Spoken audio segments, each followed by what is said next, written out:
Hey guys, Mario here. So, yes, I had a good birthday. No, I don't need any more birthday wishes.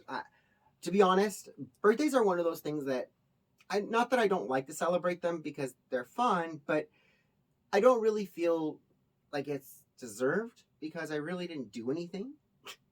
I mean, my parents did all the work. I didn't do anything. I just was like, "Hey, I'm here." But I'd rather be celebrated and recognized for something that I've done, an achievement, an accomplishment, an award that I relish much more than a birthday. But I digress. I do want to talk to you guys about what we've been winning at and what we've been losing at, because we have been winning at a lot of things. We have been losing at a lot of things. The comedy circle is getting all kinds of fodder, so we are winning at that. Our president fell off his bike, and our former president says, "I vow never to get on a bike." So you have the dichotomy there. We have gas extremely high, and you have the elite saying, "Just get an electric car." You have the elite saying, "Well, if you love capitalism, you should love high gas prices." Well, let's talk about capitalism, because capitalism is based on supply and demand. If I have 100 apples and I only have 50 of you and you're all starving, how much is an apple worth? Welcome to the oil industry. Oil is built on speculation. If I'm only going to have 100 apples and I have 50 people and nobody's eaten all day, how much is my apple worth? How much are you willing to pay for an apple?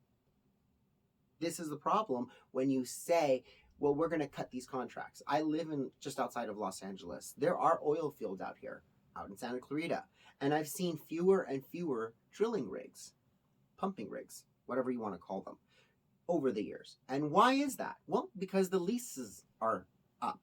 You lease the land, you don't get the land. So these companies have leased the land, they've leased the contract, they've applied for special permits so they can pull the oil out of the ground, and then when the lease is up and they reapply, they say, "No, you're not going to do it."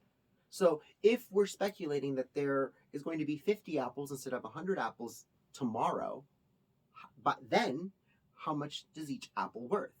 Welcome to what they think is capitalism. That's not capitalism. Capitalism is another person produces 200 apples and says, "Hey, I have 200 apples." An individual, not the government, not an industry, but another person, another individual. It could be another industry. Says, "Hey, we have 300 apples." And then this one says, "Hey, you can't do that. You can't produce 300 apples because that reduces the price of my apples." Well, their apples are bigger, their apples are juicier, their apples are priced better. Guess what? The starvation problem is solved. And what happens when the government and an industry who's been shut out gets mad? They work together to shut down that person. And that's exactly what happens all the time. We're seeing this happening across our country, where we are seeing competition literally shutting the competition down so that you have no other choice but to go with them. Welcome to the big, giant, corporations.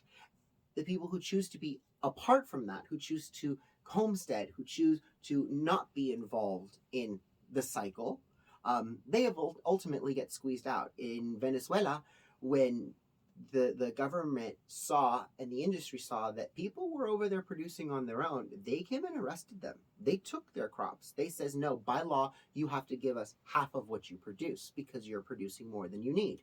And who's to say that you're producing more than you need? Who's to say what you need, what amount you need? This is a problem, and this is something that we're trending towards. We're seeing it.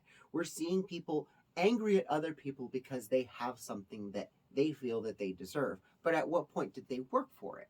Have they worked for it? Have they worked as hard for it as you? Or have they let every setback turn around and turn them sour to even trying anymore, and only turning around and saying, "Well, you got that because of this"? I mean, heck, I was just accused of inheriting my home. I'm accused of going into women's bathrooms. I don't go into women's bathrooms. I have no business going into a women's bathroom. I will make an exception if my girlfriends, I'm out with the girls, and they go, "Mario, let's go to the bathroom." And we all go together, and I go to the boys' bathroom. They say, "No, come with us." Okay, I'll go in the bathroom. But I go in there, I pee, and I get out. There's no reason for me to linger in a bathroom. There's no reason for me to stalk a bathroom. The bathroom is for one function and one function only. Well, maybe two, but we don't do the second one in public. These are accusations that are lodged by very insecure people. These are accusations that are lodged by very dark people who have darkness in their hearts. If you have true light in your hearts, that doesn't bother you. And it doesn't bother me. It really doesn't. The funniest part is that their darkness has to be shared with other people. It has to be injected in other people so that you can fester that darkness. And I'm not going to let that fester. I'm going to have fun with it. You want to poke that darkness, you want to throw that darkness around, I'm going to shine light on it. I'm going to shine light on it till it burns, and it burns away. And that's how we have to treat these people, these dark individuals who come onto our websites, who come onto our pages, who come into our live feeds, and literally they poo-poo. Go ahead, poo-poo. Keep it up. You know, there's more people who support me than who don't. And that is the true blessing of what I've been doing for the past couple years. I'm not trying to be famous. I'm not trying to be, the most important person in the world. I'm not. I'm just trying to be the best person that I can be in this world. So I love you guys all, and I'll talk to you guys soon. Mwah! Bye, guys.